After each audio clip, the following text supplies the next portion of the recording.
Henry and Gordon were lonely when Thomas left the yard to run his branch line. They missed him very much. They had more work to do and had to fetch their own coaches. The big engines thought they were too important to fetch coaches. James grumbled too. "We get no rest, they all complained. But the coaches only laughed. "You're lazy and slack, they answered. Altogether, the engines were causing Sir Topham Hatt a great deal of trouble. The big stations at both ends of the line each have a turntable. Sir Topham Hatt had made them so that the tender engines can be turned round, because it is dangerous for them to go fast backwards. Little tank engines like Thomas don't need turntables. They can go just as well backwards as forwards. But to hear Gordon talk, you would have thought that Sir Topham Hatt had given him a tender just to show how important he was.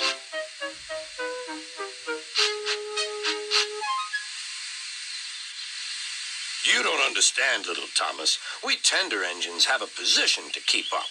It doesn't matter where you go, but we are important. And for Sir Topham Hatt to make us do shunting, fetch coaches, and go on some of those dirty sidings, it's not the proper thing."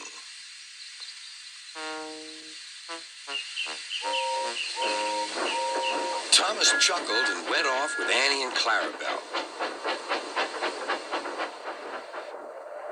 "Disgraceful," Gordon hissed as he ran backwards to the turntable.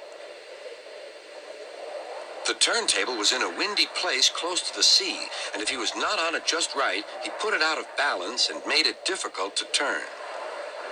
Today, Gordon was in a bad temper, and the wind was blowing fiercely. His driver tried to make him stop in the right place, but Gordon wasn't trying.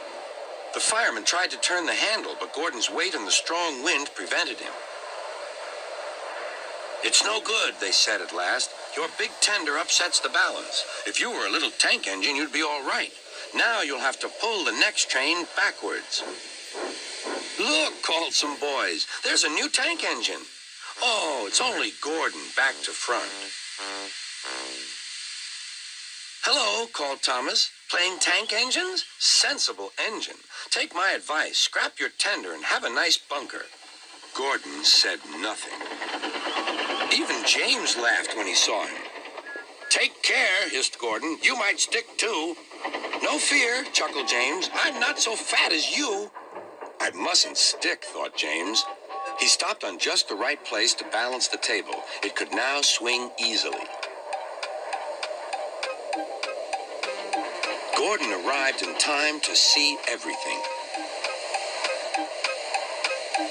James turned much too easily.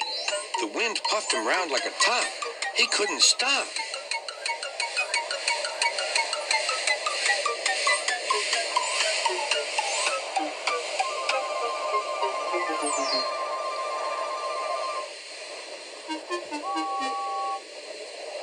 Well, said Gordon. "Are you playing roundabouts?"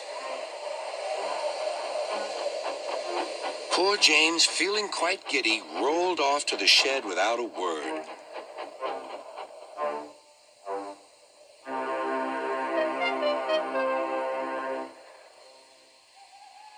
That night, the three engines had an indignation meeting.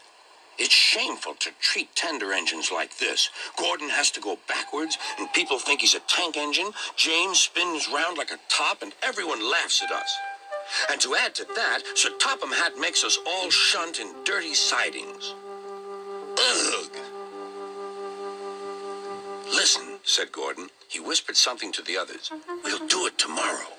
Sir Topham Hatt will look silly." The engines had decided to go on strike.